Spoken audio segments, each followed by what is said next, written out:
Hello and welcome to Small Business 21st Century and today's segment of Build Your Difference.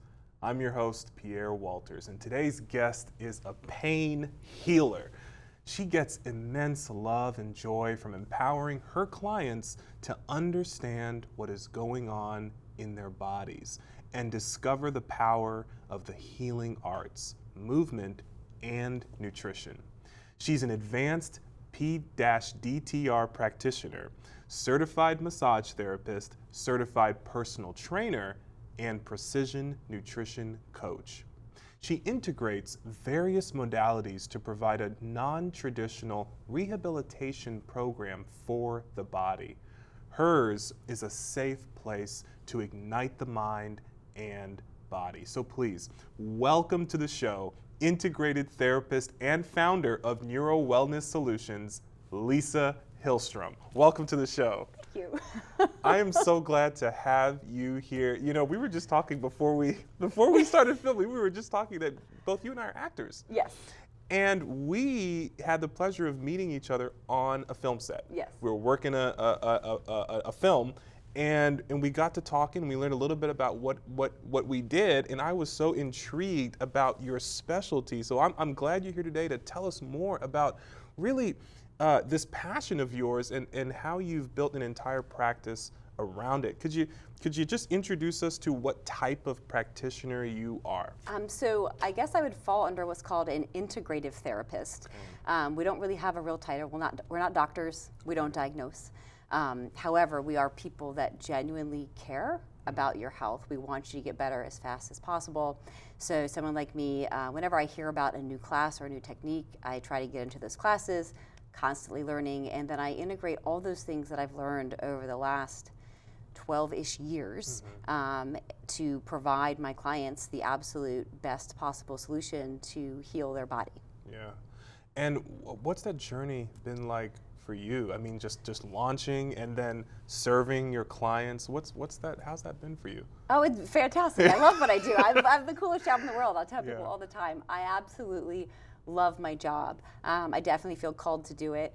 Yeah. I started off as just a personal trainer. I sat for my National Academy of Sports Medicine boards and started training people, and I was like, all these people have problems. They can't do the exercises. They can't do the movements. They hurt. So then you have to learn how to progress and regress people through movements. So then I got into a group called the First Principles of Movement, which focuses on rehabilitation of the spine and joints. And then as I was doing that, I also got involved with a group called proprioceptive deep tendon reflex, which is a neurohacking style of work. Okay, wow. So, right, I think you might need to break that down just a little bit for me. Neurohacking. Neurohacking. What are we talking, like, are we talking about cybernetics? Right, but in your brain.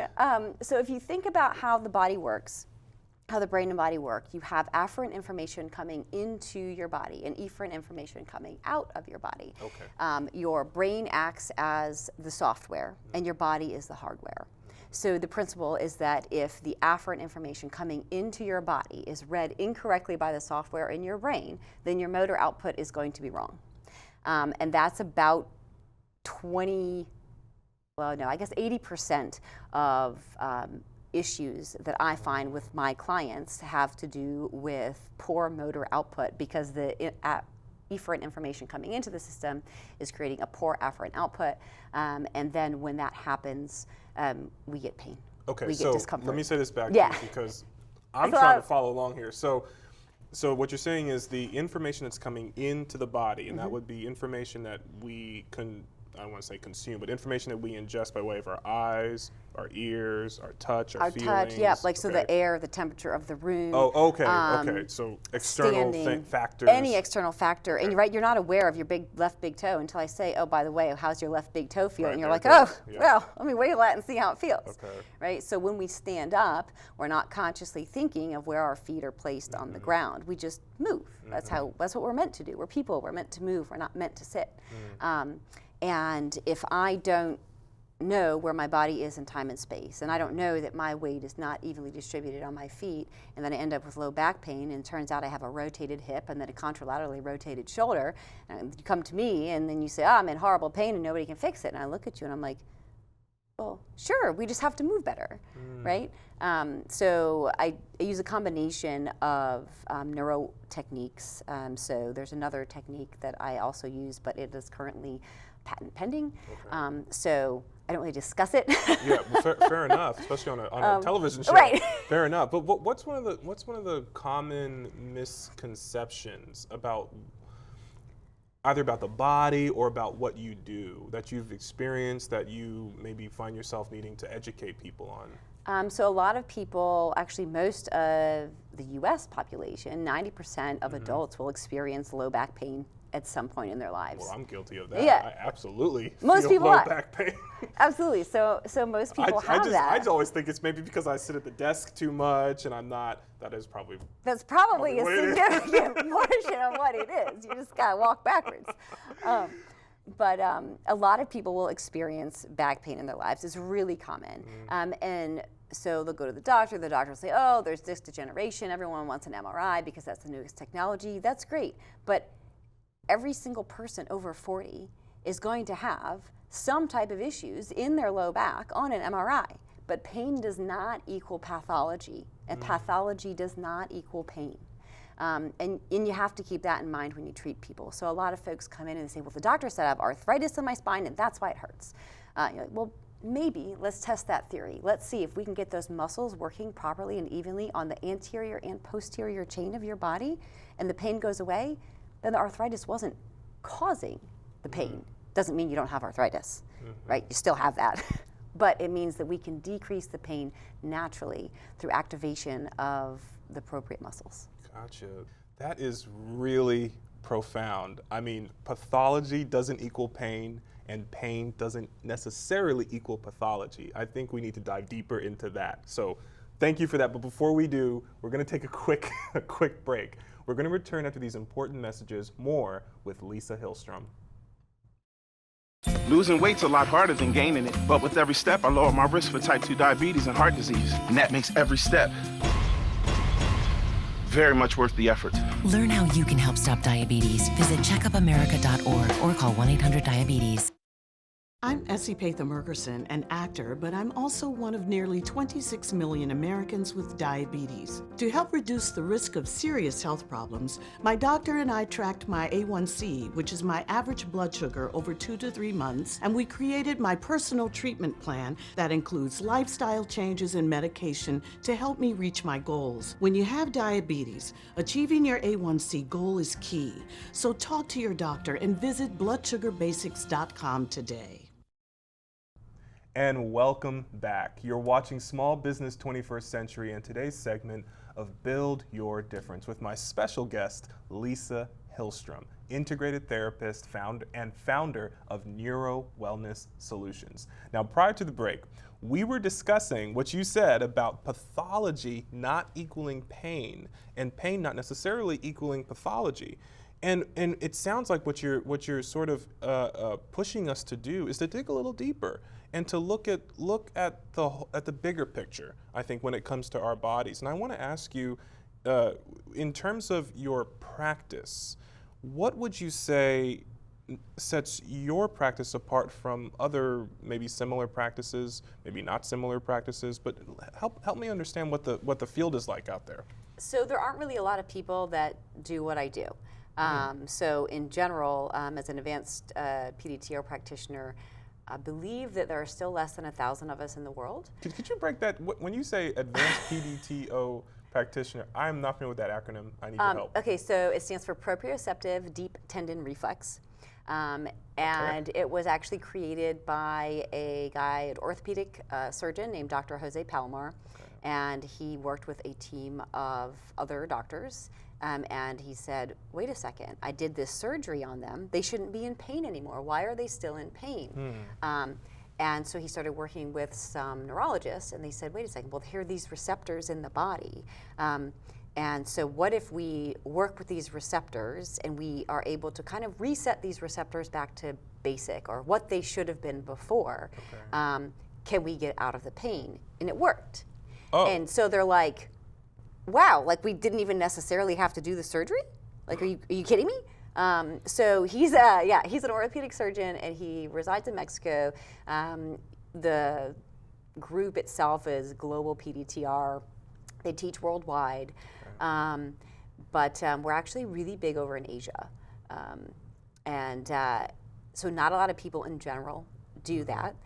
But on top of it, to be an advanced PDTR practitioner, it wasn't easy. I studied a lot. Yeah. I probably have 1,000 hours of just studying from it because it was a very new and foreign concept to me. It appears like magic, but it's not. It's neuroanatomy in action. Now, did you say reset the pain receptors? Is that what you said? Yeah. Reset the pain? Yeah, so you reset the receptors in the body. So it works off of the theory of the paired receptor model. Okay. So the body has receptors all over it that can detect heat, they can detect cold, they detect pain, right? So if you reach out and you touch a hot stove, what do? You're out.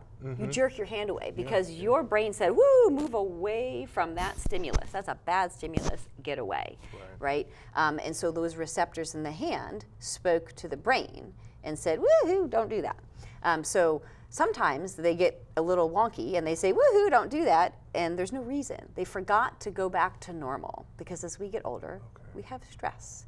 There's also the biopsychosocial model of pain.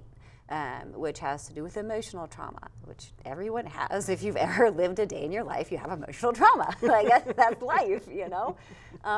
So like everything is connected, and then there's part of the Eastern philosophy of medicine and Chinese medicine that would say everything's connected, right? Your organs are related to different muscles. Your taste buds and different parts of your tongue are related to different muscles, which are then related to different emotions.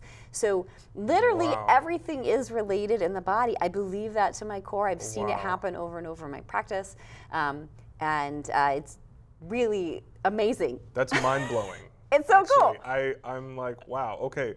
So I, as a layperson, I had this perhaps a misunderstanding, but I had a thought that once receptors or nerve endings in the body start to decline, that they were irreversible, that could not be healed. And so what we're discovering is that pain receptors can be healed. Am I saying that correctly? So I wouldn't say that they're healed. I would say that they're reset. They're reset. Thank you right? very much. Okay. Yeah. So, and I don't heal people. Your body has the capability to heal itself. I just remove those barriers so that your body can do what it was meant to do. Very well said. Oh, thank you. Very well said. I like that. I like that. Your body actually heals itself. I just remove the barriers. I just removed the barriers that it got stuck on, like the little lemmings, right? And they get stuck with the brick wall. And I'm like, wait, see, just here's a little tunnel, go on through, we're okay. The visual. What are the various modalities and processes for healing that you implement? Okay, so I am a licensed massage therapist, so I do various forms of touch therapy. I'll use direct or indirect muscle testing to locate receptors that are dysfunctional. I have special training in lymphatics, so I teach people how to do lymphatic massage on themselves. You know, there's a quick and dirty breakdown of how to do it really fast. I can teach anyone in 10 minutes. Okay, we don't have 10 minutes, no, but I wonder, we're talking about the lymph nodes, right? Yeah, your lymphatic system. So is that like this? They're over your whole body, okay. Over the entire body, yeah. All right. But there are some here. Okay. And then I also studied with, like I said before, the First Principles of Movement, and they're a group run by a bunch of chiropractors and DPTs or doctors of physical therapy for rehabilitation of the spine and joints. And so under that, we use movement therapy. It's not physical therapy, it's loaded movement therapy. And it specifically focuses on reintegrating load into the system to rebound the right tendons, the right muscles, the right structures to provide that rebound feel for the body when things are overstretched. So if you think about a rubber band, it gets overstretched. Well, nothing's going to stay that you wrap around that if you have a bunch of pencils and you wrap a rubber band and then you pull the rubber band, all the pencils fall out, right? So like your ligaments are kind of like rubber bands that are holding you together. Well, if they're overstretched, nothing's staying together, right? But if you can get that ligament to rebound, then you got a better chance of getting those pencils to stay in your little, wrap around thing. I really appreciate you that visual. explaining it that way. Thank you, because I am following.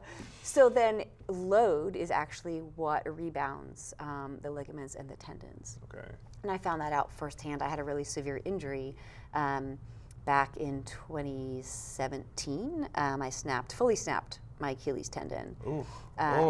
And I hear that's one of the most painful it was possible atrocious. Experiences. It was absolutely atrocious. And What were you? May I ask what you were doing? I was you playing running? tennis. I was playing tennis. Oh gosh. But it doesn't mean don't play tennis. Please go play tennis. You're fine. So I Okay, wait, hold on. I want to hear about this. We're going to talk about this when we come back from the break, okay? Because I want to hear about this story. Look, we're going to take a short break, and when we return, we're going to hear more about how Lisa snapped her tendon. Yeah. Oh, her Achilles Achilles tendon. tendon. Oh, okay. Stay with us. We'll be right back after these important messages.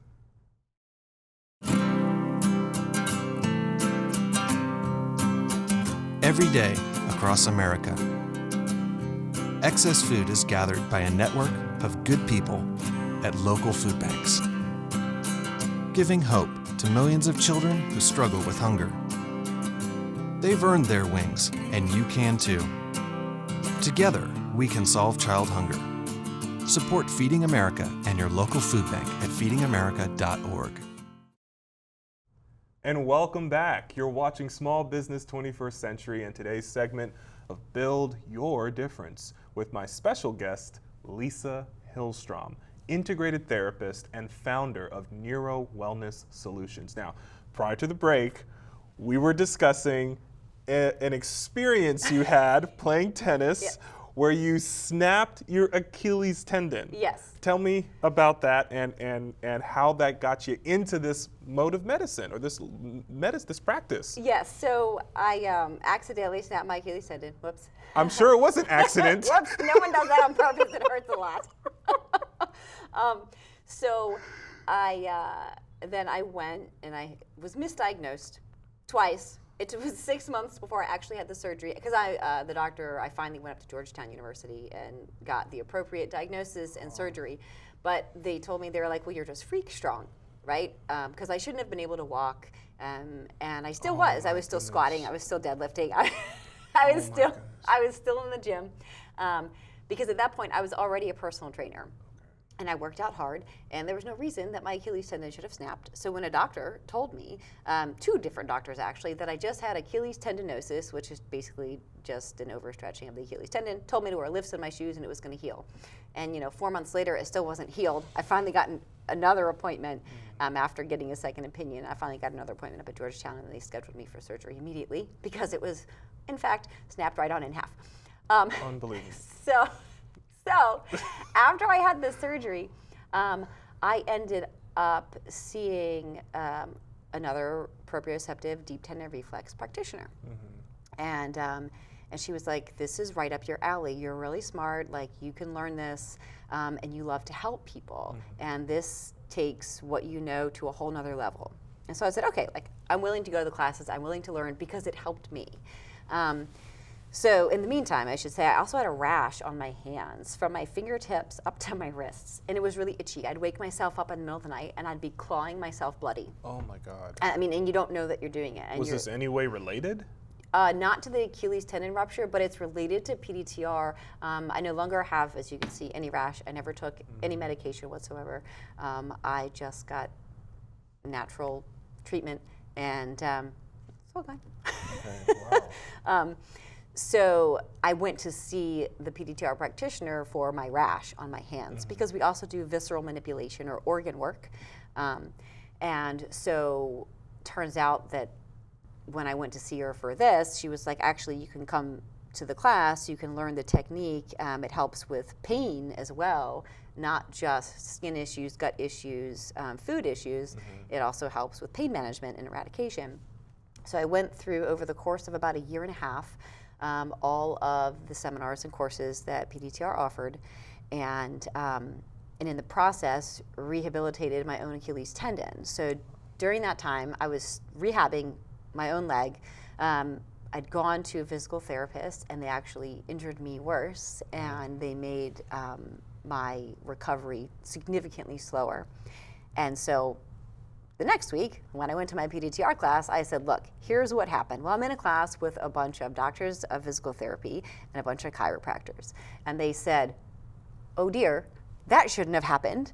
And so we used PDTR and then the first principles of movement to reload my body and my tendon.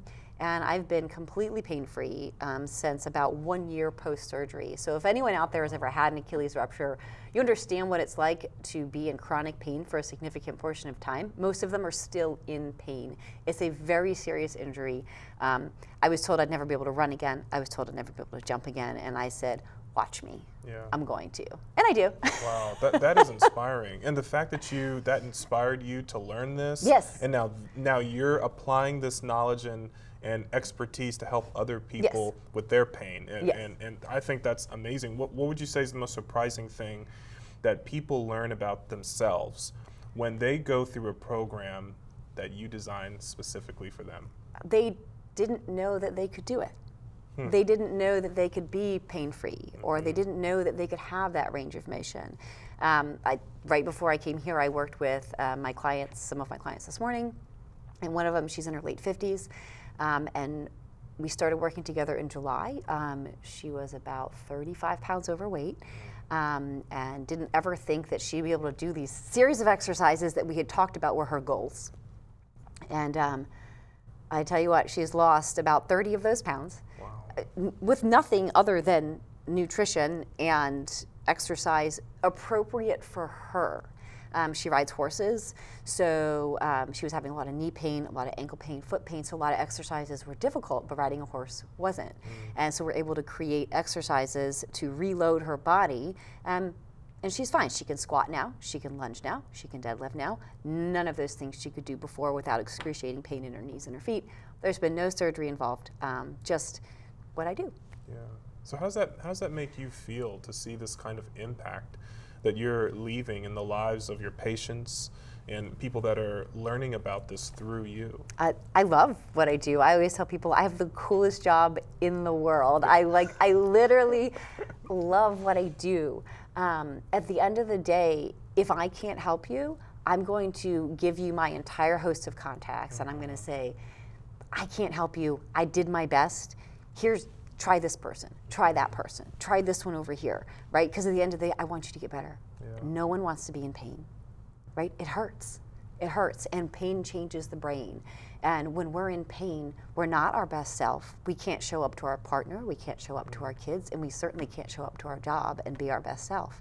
So to be able to help someone out of that funk and regain their life and say, wait a second, I used to live at a pain level of a 9-10, I've got a 1-2.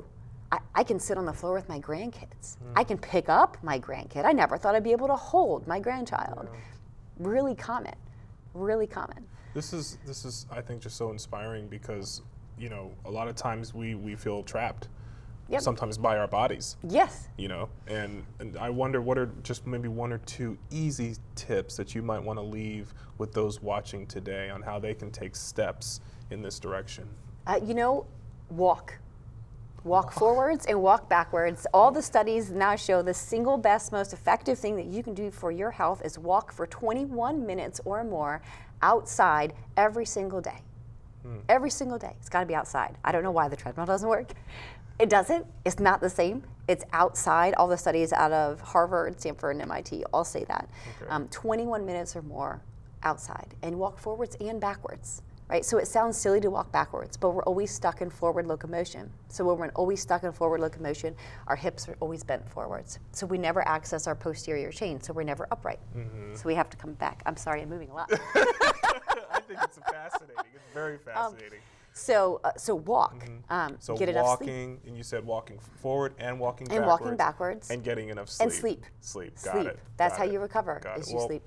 Lisa, I want to say thank you. Thank you so much for coming onto the show and for sharing your story, your practice, and also leaving us with some tips that we can take as we live our lives. And I know so many of us are going to have questions. So many of us are going to want to learn more. So what we can do to learn more is we can see the information scrolling at the bottom of the screen. If you find that you're having pain and you're wondering, man, where do I go? I got questions. I need answers. There you go. You have been watching Small Business 21st Century in today's segment of Build Your Difference. I want to thank you so much for watching. Have a wonderful week.